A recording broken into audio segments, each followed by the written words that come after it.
What's up everyone, Arctic here, bringing you guys a brand new Titanfall gameplay. This is from the beta. This is on Angel City Hardpoint gameplay. I'm playing with Wraith, I think, and Phobos and Skyless, I believe. I'm actually not sure if Phobos is in this match or not, but this was actually my very last gameplay of the beta. I'm actually going to do a couple more videos, to kind of hold you guys over on content for Titanfall on my channel, but I actually had to go. I agreed to go. I didn't have to. I agreed to go to dinner the very last day of the beta, and I actually thought the beta was going to end, and then they extended it a couple hours, and I was like, no, I can't back out now, or I'll get in trouble. So I don't know how many of you guys had similar cases where the lady pulled you in, and you couldn't get your Titanfall in because of the spouse or significant other vying for your time as well. But yeah, I managed to get quite a bit of Titanfall gameplay and played a lot of late night games. So I was able to really crank out some gameplay. Some of you guys saw the streams. I did a couple 3-4 hour streams. And I was playing with Skyless quite a bit, and I also played on at lunchtime at work on PC. So as much as I could, every opportunity I got, I was making sure I got to play some of the beta. Just had to end a little earlier than I wanted to, I guess. But today I was going to talk about burn cards. I kind of talked about it on Frag Logic. This video I'm actually started off using I died there. Shouldn't have. Actually shouldn't have died at all. Considering how I think well I did this gameplay. I think I went I'm not going to spoil it, but I think I did pretty well this last game, and I was pretty upset with myself after dying, and just thinking about the card that I had actually used. It was like a satellite uplink card. I can't remember what the name of it was.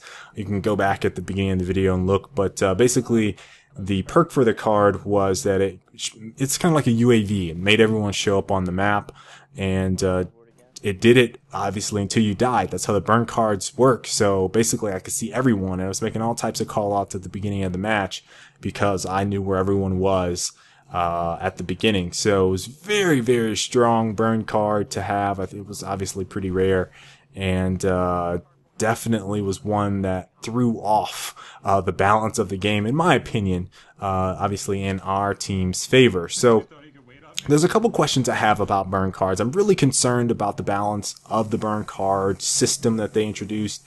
Really came out of left field from Respawn. We talked about it on Frag Logic. And it's just one of the things I think I'm really disappointed with overall with the game. I didn't really use it a whole lot in the beginning. But the last 3 hours or so that I was playing on the very last day, I used up every single burn card I possibly could. I noticed that once you kind of max out, you end up, despite if you use all 3 of them or if you use 2 or whatever, it seems like you always get 3 back by the time the game ends. So it's like I never got a chance to, empty my deck, so to speak, because I just kept getting burn cards after every match. So I don't know if that'll be the case. Probably will be the case for the full game, but once I got those burn cards and I started using them, I was like, man, this completely changes the game.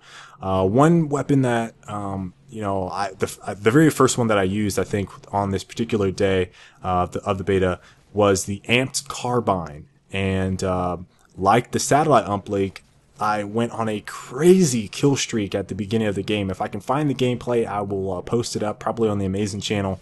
But I was like, whoa, it was almost like double damage with your carbine. I don't know if it does that for this particular weapon. I also used the amped sniper, which I think has burst fire, or not burst fire, how do I want to say this, burst damage, kind of like a splash damage style. Like you hit someone, and if it hits them, it also does a little bit of splash damage.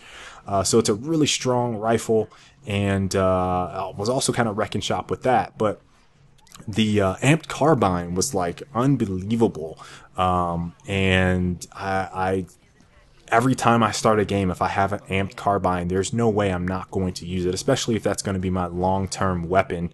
There's a guy hopping on my back and kill him. But it's something that I am very concerned with overall in this game, just the burn cards in general. There's a couple of them. I think that the wall hack style burn cards are particularly strong. I can't remember what it's called. Oral implant is one. Silas had another one that he was talking about. Obviously, the UAV style satellite uplink at the beginning of the match is really strong, especially if you're playing with a team. The amped carbine is pretty damn strong. Colin says the amped shotgun is really strong, which I totally believe him after watching all of his crazy ass gameplays. So there's a lot of concern there with that, and the reason I am kind of talking about the burn cards so much, and in terms of frag logic and now, is that if you get into a match and from what we can tell, the matchmaking, who knows? I don't know if it's going to be skill based. I don't know anything really about the matchmaking other than you just get grouped with people pretty quickly. That's all I know right now. But it seems like you could have a very wide-ranging number of players in matchmaking. There's no private rooms. There's nothing like that. So each match, you're going to get you could be playing a brand new player, based on what I've seen so far, maybe. Rather than, people that have been playing the same number of hours of you, or have the same number of burn cards. So, you got to be playing a brand new player and you activate one of your burn cards, like the satellite one, UAV one, where they're showing up on radar. They don't know they're showing up on radar, and, you're with a party and you just go to town.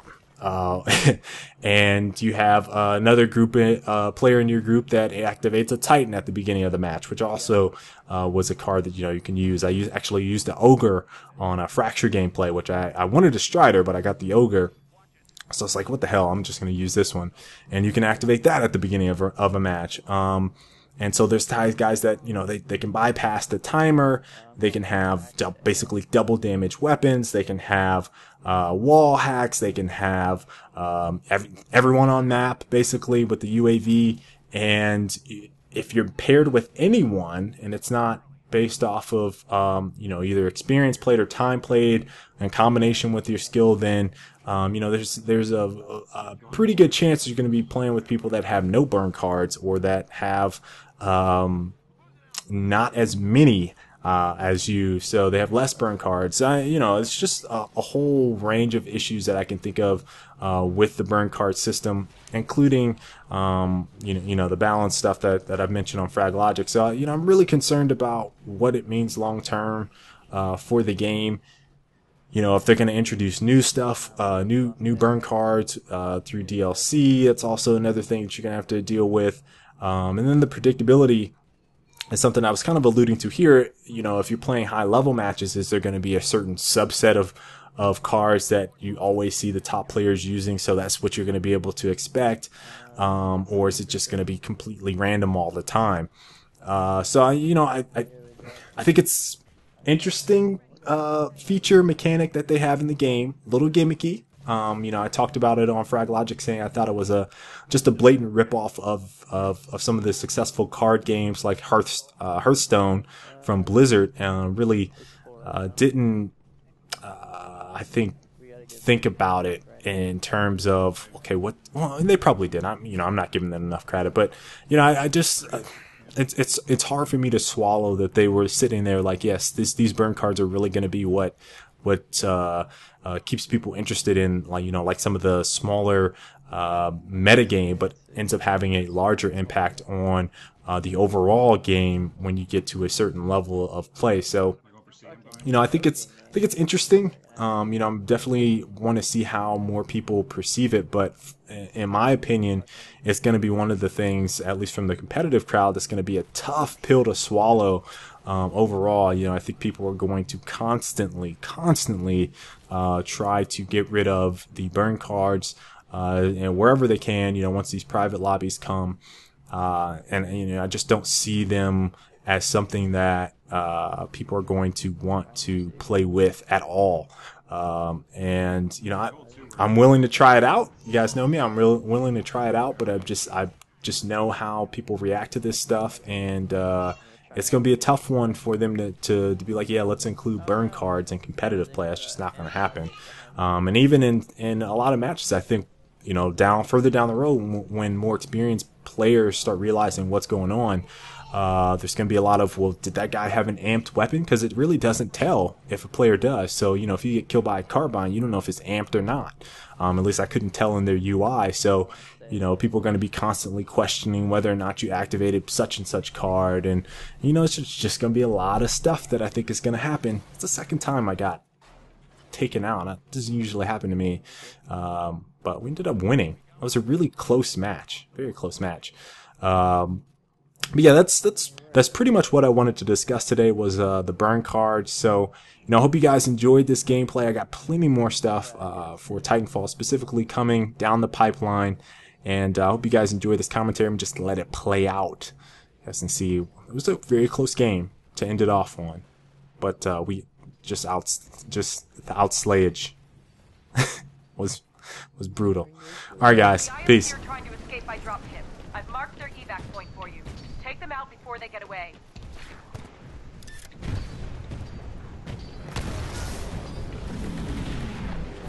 Did anyone quit it? The game's not actually like, there's still 8 seconds for the dropship.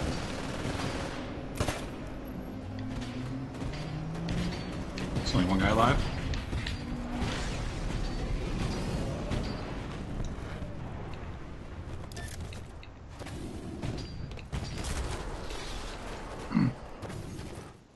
Nice. Nice game, guys.